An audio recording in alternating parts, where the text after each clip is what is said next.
Hello दोस्तों, कैसे हैं आप सब। आज की हमारी कहानी है बहू की साजिश। पायल की शादी अनूप से तय हुई थी। अनूप इंजीनियर था और काफी अच्छे घर परिवार से था। अनूप के मम्मी पापा भी अच्छी जॉब करते थे और अब रिटायर थे। दोनों परिवार अच्छी आर्थिक स्थिति वाले थे। अनूप के माता पिता की कोई डिमांड नहीं थी, क्योंकि उन्हें खुद किसी बात की कोई कमी नहीं थी। लेकिन पायल अपने मम्मी पापा की इकलौती बेटी थी, तो उसके मम्मी पापा उसकी शादी में कोई कमी नहीं छोड़ना चाहते थे और दिल खोलकर खर्चा कर रहे थे। पायल के भाई कमल की भी पिछले साल ही शादी हुई थी। उसमें भी पायल के मम्मी पापा ने दिल खोलकर खर्च किया था और अपनी बहू राधा को बहुत जेवर चढ़ाए थे। और अब पायल की शादी में भी वह कोई कमी नहीं छोड़ना चाहते थे। कमल और राधा की लव मैरिज थी और राधा का मायका कमल के घर की तरह काफी मजबूत नहीं था।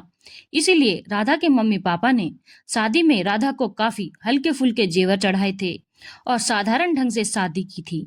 खैर, जैसे जैसे पायल के शादी के दिन नजदीक आ रहे थे, पायल और उसकी भाभी राधा दिन भर शॉपिंग में लगी रहती थी और अच्छे अच्छे कपड़े और सामान खरीद रही थी। हर कोई शादी के लिए बहुत एक्साइटेड था। पायल के मम्मी पापा ने काफी भारी भरकम जेवर पायल के लिए बनवाए थे। पायल बहुत खुश थी। कितनी धूमधाम से उसकी शादी हो रही है। शादी का दिन धीरे धीरे नजदीक आ रहा था और घर में तैयारी और तेजी से हो रही थी।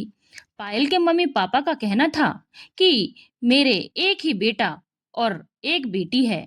बेटे की शादी में हमने कोई कमी नहीं छोड़ी है और बेटी की शादी भी हम पूरे धूमधाम से करेंगे। बेटे तो घर में ही रहते हैं और माँ बाप की सारी संपत्ति के वारिस होते हैं, पर बेटियां विदा होकर चली जाती हैं और माँ बाप उन्हें जो देकर विदा करते हैं, बेटी चुपचाप उसे लेकर ससुराल चली जाती है, क्योंकि उन्हें पता होता है उन्हें उनका हक ससुराल में उनके सास ससुर की संपत्ति और पति की संपत्ति में मिलेगा। लेकिन माँ बाप का भी फर्ज है कि बेटियों को भी उनका हक देकर विदा करना चाहिए। इसीलिए मैं पायल की शादी में उसे उसके हक के 1 करोड़ रुपए देना चाहता हूँ, जिसमें से 50 लाख रुपए की एफडी मैं पायल के नाम करवा दूंगा और 50 लाख रुपए तिलक में चढ़ाऊंगा, ताकि पायल को कभी ऐसा न लगे कि उसके मम्मी पापा ने उसके साथ कोई भेदभाव किया है। साथ ही साथ पायल का फ्यूचर भी इन पैसों की वजह से सिक्योर रहेगा। उसके भविष्य को लेकर हम भी चिंतित नहीं रहेंगे। पायल के मम्मी पापा के इस फैसले से घर में सब बहुत खुश थे। हालांकि अनूप और उसके मम्मी पापा इन सब चीजों के लिए मना कर रहे थे और बोल रहे थे कि हमें कुछ भी नहीं चाहिए।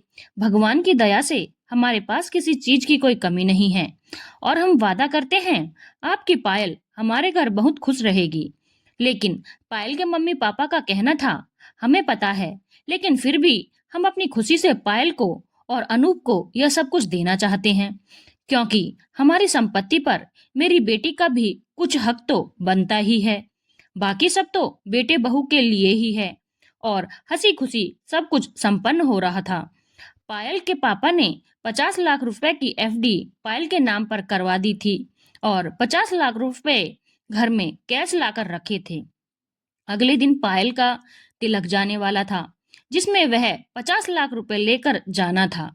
अगले दिन जब तिलक निकालने का समय हुआ, तो पायल के पापा ने बोला कि तिलक में चढ़ाने वाला सामान तो गाड़ी में डाल दिया गया है, पैसों का बैग मुझे दे दो।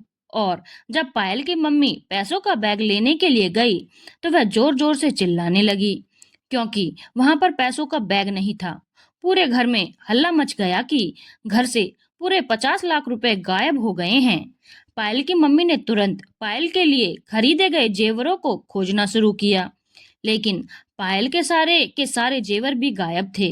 अब तो घर में बहुत हंगामा मच गया, क्योंकि करीब 20 लाख रुपए के जेवर भी पायल के लिए बनवाए गए थे। घर में इतनी बड़ी चोरी हो चुकी थी और किसी को कुछ भी पता नहीं चला था। घर में काफी मेहमान भी थे। समझ में नहीं आ रहा था कि किसने जेवरों और तिलक के रुपयों पर हाथ साफ किया है। सब लोग बहुत परेशान हो गए।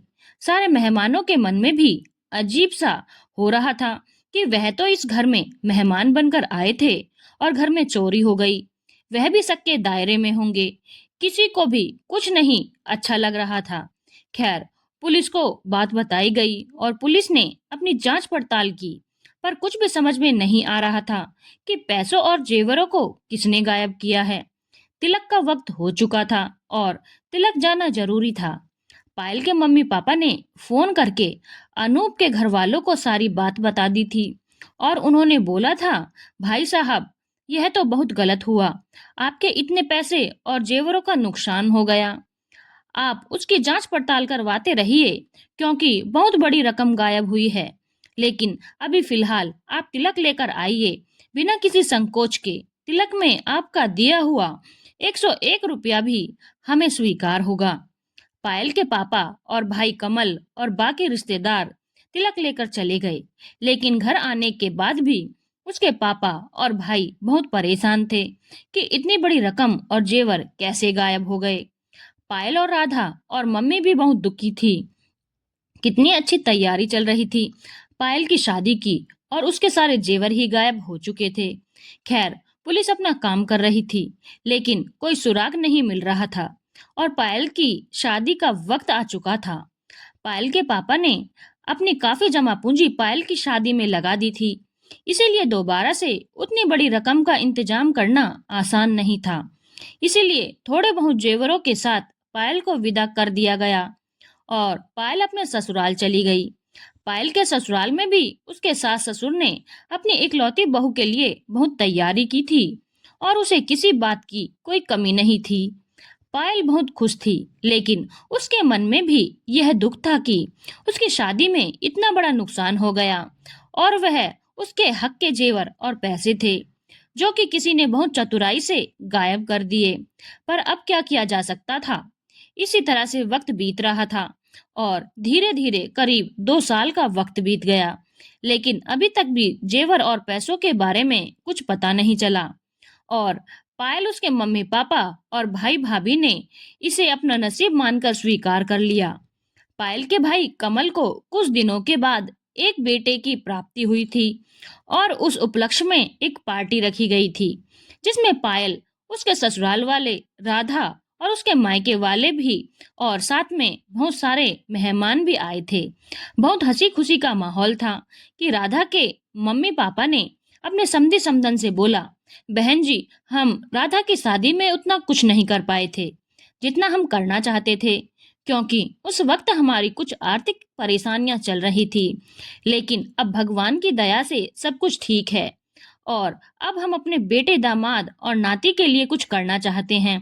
हमने अपने नाती के पैदा होने की खुशी में उसके लिए एक प्लॉट खरीदा है और यह हम उसे उपहार में देना चाहते हैं, कहकर राधा के मम्मी पापा ने एक जमीन के कागज राधा के सास ससुर के हाथ में थमाया और बोला, हमारी तरफ से हमारे बेटी, दामाद और नाती को यह तोहफा है, इसे स्वीकार कीजिए। और पार्टी में सब लोगों ने जोरदार तालियां बजाई कि राधा का बेटा कितना भाग्यशाली है, उसके पैदा होते ही उसे इतना बड़ा तोहफा अपने नाना नानी की तरफ से मिल गया। राधा, कमल और उसके सास ससुर भी बहुत खुश हुए कि नाना नानी ने अपने नाती के लिए इतना कुछ किया। पायल और उसके ससुराल वाले भी बहुत खुश थे कि अब लोग बेटियों के बारे में भी सोचते हैं। इस तरह से दिन बीत रहे थे। एक दिन राधा और उसके ससुराल वालों को किसी पार्टी में जाना था और राधा ने बहुत अच्छी सी साड़ी और जेवर पहना था। राधा ने गले का जो हार पहना था वह काफी कीमती और भारी था। राधा की सासू माँ ने जब वह हार देखा तो राधा से पूछा, बहू, यह तुमने कब लिया? यह तो काफी कीमती लग रहा है और हमने तो यह हार तुम्हें नहीं दिया है और ना ही तुम्हारे मायके की तरफ से आया था। राधा बोली, हाँ मम्मी जी, जब मैं पिछली बार मायके गई थी तो मेरी मम्मी ने मुझे दिया था। मैं आपको बताना और दिखाना भूल गई थी। उसके बाद सब लोग पार्टी में चले गए। पार्टी से लौटने के बाद राधा की सास के मन में अजीब सी उथल पुथल मच रही थी, क्योंकि उन्हें बहुत अच्छे से पता था कि राधा के मायके वाले उतने अमीर नहीं हैं कि अचानक उन्होंने इतनी महंगी जमीन अपने नाती के लिए खरीद ली और इतना महंगा हार अपनी बेटी को दे दिया, क्योंकि उन्होंने कोई नया बिजनेस तो शुरू किया नहीं है। उनके हालात अभी भी वही हैं जो राधा की शादी के वक्त थे। यह बात वह बहुत अच्छे से जानती थी। उन्होंने अपने दिल का शक अपने पति से बोला, उनके पति को भी इन सारी बात पर शक हुआ, क्योंकि उन्हें भी पता था कि इन 2 सालों में राधा के मायके वालों के हालात में कोई परिवर्तन नहीं आया था। इधर के 2 सालों में वह कोई बहुत अमीर नहीं हो गए थे, जो अपनी बेटी के लिए इतना खर्चा करने लगे थे। शादी के वक्त तो उन्होंने बहुत साधारण तरीके के जेवर राधा को दिए थे, और अब अचानक इतने भारी भारी जेवर और इतनी बड़ी महंगी जमीन, यह सब कुछ कैसे हो रहा है?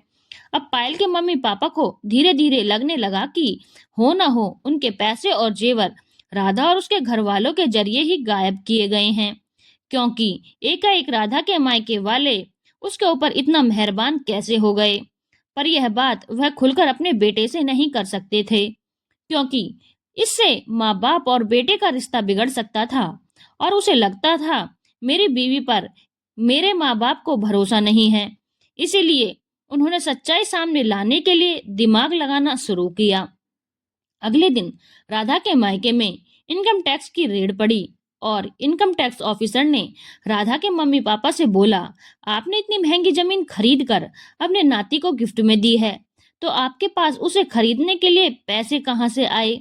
क्योंकि जहां तक हमें पता है, आपने अपनी कोई जमीन बेची नहीं है, और उसकी आमदनी इतनी नहीं है कि आप इतनी महंगी जमीन खरीद कर गिफ्ट कर सकें। तो सारी बात सच सच बताइए। राधा के मम्मी पापा डर गए थे, और उन्होंने बोला, नहीं नहीं, हमने कुछ भी नहीं किया है, हमने कोई गलत काम नहीं किया है। हमने अपने नाती को जो जमीन गिफ्ट में की है, उस जमीन को खरीदने के लिए पैसे हमारी बेटी ने ही हमें दिए थे, और यह सब कुछ इनकम टैक्स ऑफिसर ने अपने मोबाइल में रिकॉर्ड किया। थोड़ी देर में वह रिकॉर्डिंग राधा के सास ससुर के पास आ चुकी थी, क्योंकि वह इनकम टैक्स ऑफिसर नहीं था, बल्कि राधा के ससुर द्वारा भेजा गया एक कलाकार था। राधा के सास ससुर ने वह वीडियो राधा के सामने चलाया और बोला, बताओ राधा, तुम्हारे पास इतने पैसे कहाँ से आए कि तुमने अपने मम्मी पापा को दे दिए ताकि वह जमीन खरीद कर तुम्हारे बेटे को गिफ्ट कर सकें? तुम्हारा पति कमल मेरे ही बिजनेस में मेरे साथ काम करता है, तो मुझे बहुत अच्छे से पता है कि उसके अकाउंट में कितने पैसे रहते होंगे। फिर तुम्हारे पास इतने पैसे कैसे आए? क्योंकि जो जमीन तुम्हारे मम्मी पापा ने तुम्हारे बेटे को गिफ्ट में दी है, उसकी कीमत कम से कम 70 लाख रुपए है। और मुझे यह भी बहुत अच्छे से समझ में आ चुका है कि घर से जो पैसे और जेवर गायब हुए थे, वह किसने किए थे। इसीलिए अब झूठ बोलने से कोई फायदा नहीं, सच बोल दो, इसी में तुम्हारी भलाई है। राधा बहुत डर गई। तब तक राधा की सासू माँ ने बोला, और तुमने कल जो हार पहना था, वह भी बहुत कीमती था, और मुझे बहुत अच्छे से पता है कि तुम्हें मायके से कोई बहुत भारी जेवर नहीं मिले थे, और ना ही आज तुम्हारे मायके वाले तुम्हें इतना भारी जेवर दे सकते हैं। तुम्हारे पास जितने भी भारी जेवर हैं, वह हमने तुम्हें दिए हैं, तो कबूल कर लो कि जेवर भी तुमने ही चुराए थे। राधा के पास अब कोई चारा नहीं बचा था, और उसने बोला, मम्मी जी, मुझे माफ कर दीजिए, वह जेवर और पैसे मैंने ही गायब किए थे। पैसों को मैंने शेयर मार्केट में लगा दिया था, जो 2 साल में बढ़कर 70 लाख रुपए हो गए थे, और जेवरों के को बदलकर मैंने दूसरे जेवर खरीद लिए थे। उन्हीं में से एक हार मैंने कल पहना था। यह सब कुछ सुनकर राधा के सास ससुर हैरान हो गए। इतनी नीच हरकत उनके घर की बहू कैसे कर सकती है? उनका गुस्सा 7वें आसमान पर चला गया। उन्होंने बोला, बहुत गलत किया है तुमने, अपनी ननद के हक के पैसे और जेवर चुराकर। तुम्हें इसकी सजा जरूर मिलनी चाहिए, और इसमें तुम्हारे मम्मी पापा भी शामिल हैं। कैसे घटिया लोग हो तुम! तुम्हें और तुम्हारे मम्मी पापा को तो सबक सिखाना बहुत जरूरी है। राधा अब तक चुपचाप सब कुछ सुन रही थी, लेकिन अब जब उसने अपने मम्मी पापा के बारे में घटिया बातें सुनी, तो उसे भी बहुत जोर का गुस्सा आ गया, और उसने अपने पति को एक जोरदार तमाचा लगा दिया, जिसे देखकर उसके सास ससुर हैरान हो गए और बोले, यह क्या कर रही हो? एक तो गलती करती हो, ऊपर से अपने पति के ऊपर हाथ उठाती हो। राधा बहुत जोर से चिल्लाकर बोली, मैंने कोई गलती नहीं की है, और ना ही मेरे मम्मी पापा ने कोई गलती की है। घर में कुछ भी गलत हो तो अपने बेटे से ना पूछकर बहू और उसके मायके वालों पर तोहमत लगा दो। बस यही तो आता है ससुराल वालों को। एक बार भी अपने बेटे से इस बारे में पूछा, और यह इंसान जो मुख्य साजिश करता है चुपचाप मासूम बनकर खड़ा है और उसकी बीवी और उसके सास ससुर की आंखें के सामने जलील हो रहे हैं। मम्मी जी, पापा जी, कान खोलकर सुन लीजिए, यह सब कुछ आपके प्यारे लाडले बेटे कमल का किया धरा है, जिसमें उसने हम लोगों को फंसा कर रखा है। आपके प्यारे लाडले बेटे ने आपकी बेटी के हक के पैसे और जेवर चुराए थे और उन्हें ले जाकर मेरे मायके में रख आए थे, यह बोलकर कि इसमें घर का कुछ जरूरी सामान है और घर में बहुत मेहमान हैं, इसीलिए मम्मी पापा ने इसे यहाँ पर रखने के लिए बोला है ताकि यह सुरक्षित रहे।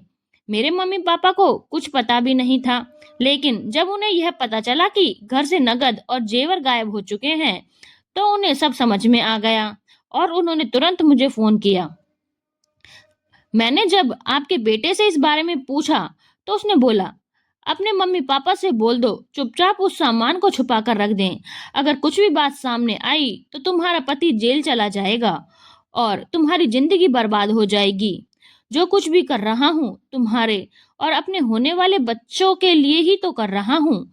पायल की शादी बहुत बड़े घर में हो रही है, उसे ससुराल में किसी बात की कोई कमी नहीं है, तो क्या जरूरत है उसके ऊपर फालतू में इतने पैसे लुटाने की। ये सारे पैसे मेरे आने वाले बच्चों के हक के पैसे हैं।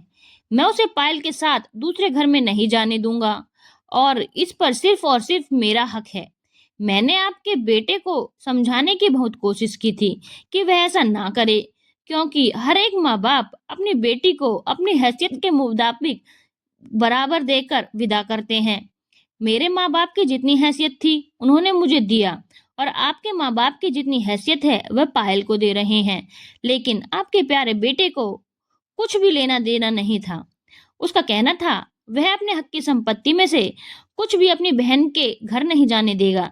उसने मुझे और मेरे मम्मी पापा को इमोशनल ब्लैकमेल किया और बोला अगर यह बात बाहर आई तो उनका जमाई तो जेल में होगा ही, उनकी बेटी की जिंदगी बर्बाद हो जाएगी। और अपनी बेटी की जिंदगी के खातिर मेरे मम्मी पापा चुप हो गए।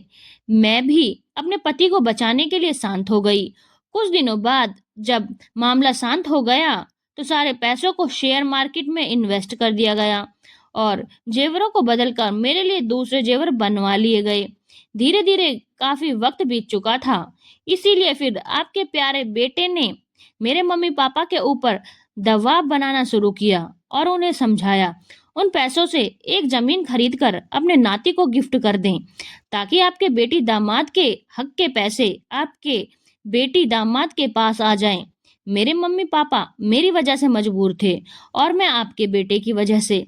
तो मुझे और मेरे माँ बाप को जलील करने से पहले अपने बेटे से बात कीजिए, क्योंकि मैंने इसे हर वक्त समझाया कि यह गलत कर रहा है, पर यह पैसों के लिए इतना पागल हो चुका है, इसे सही गलत कुछ भी समझ में नहीं आ रहा। राधा के सास ससुर को यकीन नहीं हो रहा था कि उनका खुद का बेटा ऐसी घटिया हरकत कर सकता है। तब तक राधा के पति कमल ने बोला, हाँ मैंने किया है यह सब कुछ। क्या कर लोगे आप लोग? कैसे साबित करोगे कि यह सब कुछ मैंने किया है? और मेरी पत्नी और मेरे ससुराल वाले कभी भी मेरे खिलाफ नहीं बोलेंगे और आप लोगों के पास कोई सबूत नहीं है। मैं अपने हक के पैसे पायल को क्यों दूं? उसके पास कोई कमी नहीं है। ऊपर से 50 लाख रुपए की एफडी भी आपने उसे दे ही रखी है। आपने वह एफडी करवा दी थी जिसमें मैं कुछ नहीं कर सकता था, नहीं तो मैं वह पैसे भी उसके पास नहीं जाने देता। लेकिन जो मैं रोक सकता था उसे मैंने रोक लिया। मुझे आखिर मेरे ससुराल से क्या मिला है, तो मैं अपना नुकसान क्यों होने दूं? जो होना था हो गया, अब इन बातों पर मिट्टी डालिए और जब सब अपने अपने घर में खुश हैं तो उन्हें खुश रहने दीजिए। गड़े मुर्दे उखाड़ोगे तो खुद भी जलील होंगे और आपका बेटा भी जलील होगा, जिससे आपकी ही बदनामी होगी और कुछ नहीं। राधा के सास ससुर को समझ में नहीं आ रहा था कि उनकी खुद की औलाद उनके साथ ऐसा सातिराना खेल खेल सकती है। अपने ही बेटे को जेल भेजने के बारे में सोचकर वह परेशान हो रहे थे कि उसके बीवी बच्चों का क्या होगा। उन्होंने कभी सपने में भी नहीं सोचा था कि गायब हुए जेवर और पैसों का सच इतना कड़वा होगा। काफी सोच समझकर पायल के मम्मी पापा ने फैसला किया और अपना घर पायल के नाम कर दिया और बोला, जब तक हम जीवित हैं इस घर पर हमारा अधिकार है। तुम्हारी पत्नी हमारे साथ रह सकते हो, लेकिन हमारी मृत्यु के बाद यह घर पायल की संपत्ति होगी और वह चाहे तो इसे बेच दे, चाहे तो इसे रखे। इस पर तुम्हारा कोई भी हक नहीं होगा, क्योंकि तुमने उससे उसके हक की संपत्ति छीनी है। तो अब अपने लिए तुम घर खुद बना लो। इस घर पर तुम्हारा कोई भी हक नहीं है। पायल, अनूप और उसके मम्मी पापा को हम जल्दी घर बुलाकर सारी सच्चाई से अवगत करा देंगे। इस घर के कागज उसको सुपुर्द कर देंगे। तुम्हें जो करना है कर लो। मेरा यह फैसला कभी नहीं बदलेगा। मजबूर हूँ, अपने ही बेटे को जेल भी नहीं भेज सकता, नहीं तो उसकी पत्नी और बच्चे का क्या होगा, लेकिन अपनी बेटी का हक उसे दे ही सकता हूँ। कहकर पायल के मम्मी पापा बिना अपने बेटे की कोई बात सुने अपने कमरे में चले गए, यह सोचते हुए कि उनकी परवरिश में क्या कमी रह गई थी कि उनके बेटे ने उन्हें ऐसा दिन दिखाया। धन्यवाद दोस्तों। अगर आपको कहानी अच्छी लगी हो तो चैनल को लाइक, शेयर और सब्सक्राइब करना ना भूलें।